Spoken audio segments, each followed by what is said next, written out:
I'm cringing. So to make that thing, I'm using these Voss water bottles. If you're making this for a baby or you are a baby, use plastic, but I'm using glass. I should have used plastic. Also, if you can find one with a sticker label, that's great. I couldn't find one, so I had to scrape off the logos using a box cutter. So you need a clear liquid. I'm using hand soap. Pour some of that in. Then add warm water with a dirty paint cup. Really?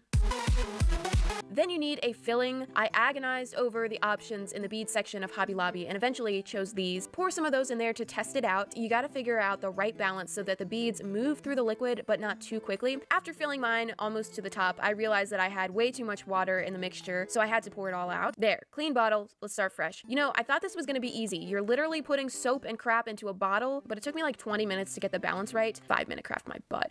What I ended up doing is filling it up most of the way with soap and then adding the warm water a little at a time, testing it out until the beads were falling at a nice speed. Obviously, you can put whatever you want in here, beads, sequins, gems, glitter, whatever. Go ahead and cram those in there. Yeah, that's good. And now you have this. No worries, just leave it uncapped and let it settle for a while to let all the air bubbles out. In the meantime, I'm gonna make another one. I decided to get all extra and use glow-in-the-dark glue. The glue is obviously very thick. Nothing is going to flow through that unless you thin it out a lot. But I am gonna add a lot of glue because I want this to be much glow. Okay, that's gotta stop. I used these little shiny things for the filling.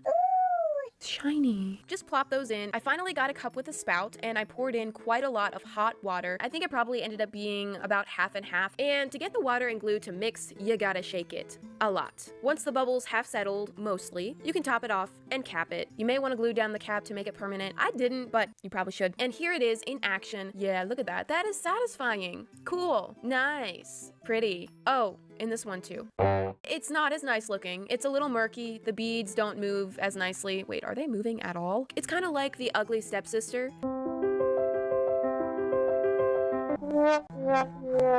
But in the darkness, it will thrive. The camera really doesn't show it too well, but the glow is strong in this one. And once I figured out how to do it, the process is really a piece of cake. That's not real cake, it's a squishy. This must be another 5-minute DIY. Let's go. So for this one, you'll need some triangular makeup sponges, and it's time for squishy roast. Oh wait, sorry, wrong video. You also need some fabric paint. Any of these types of paint will work. They are messed up. It's my aesthetic. So I'm just gonna use this container as a paint palette. That's a fun little tip. I'm sorry. I'm gonna start with white as the base. I'm gonna mix some orange, a little brown. Wait, that's creepy.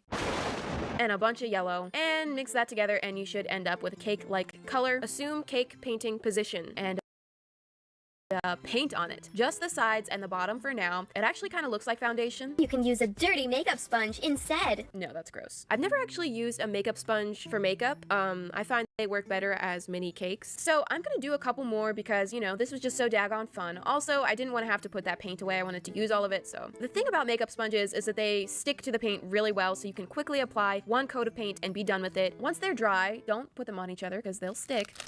Now it's the fun part. I'm gonna use this slick paint right from the bottle, so I'm painting on a pretty thick layer for the frosting. We wanna get away with just doing one coat, so it should be really thick to give that frosting look and a little line down the center. If you wanna take the extra time to go above and beyond, yes, do it. Use some sprinkles on there while the paint is wet. I made these sprinkles out of clay quite some time ago, so I already had these on hand, or you can just buy them. Whatever, pal, it's up to you. Let them dry. If you did put a thick coat on there, it could take up to 12 hours to dry. But once they are dry, you've got some cute little squishy cakes. And guys, I think this is the first thing I've made that Opie actually likes.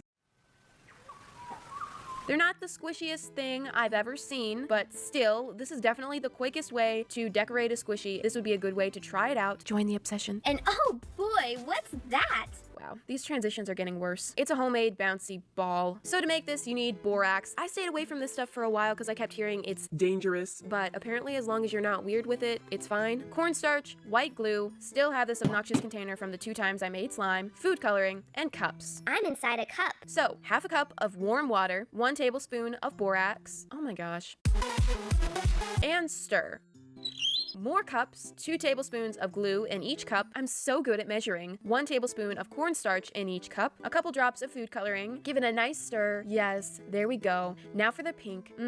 Okay. So we've got 2 different colors of gloop. Back to the borax. Apparently I didn't stir that very well. That's okay. Pour the gloop into the water. Why am I calling it gloop? And you get something that looks really creepy. Kind of like a stomach. It forms like a skin on the outside. Ew. no! But if you rip it open, it's still wet inside. Did I do something wrong? I just kept dipping it back into the borax to keep on firming it up and ended up with that. Yeah, great bouncy ball. Then I'm gonna use the same water and put the blue in there. Same situation again. Yeesh. So once I've got somewhat solid, I'm just gonna roll them together. I tried to wear the gloves until it was solidified. That way I didn't end up dyeing my hands. If you don't want your hands to look like Rainbow Shrek, and if you keep rolling it and forming it, you can get it into a ball shape. I did this a couple more times, and this time I took them out before they solidified so that the color would mix a little bit more, which worked, but it ended up mixing a little too much. I also tried adding more colors. You gotta be careful when you're using a bunch of colors, because if they get mixed up too much, it's gonna look like poop. And here are my balls. Stop. I tried a bunch of different color combinations and sizes, and they do indeed bounce. And you know, they look pretty cool. Are they really bouncy balls? Nah, not really, because they never completely harden or firm up. They stay soft and moldable. It's so slow rising. It's basically like a firm slime or like a putty. They don't really stretch, they'll just tear apart. So yeah, bouncy chunks. Okay, so that's it. Those are all the 5-minute crafts for today. I hope you guys enjoyed them. I've gotten so many pictures from you guys who have tried the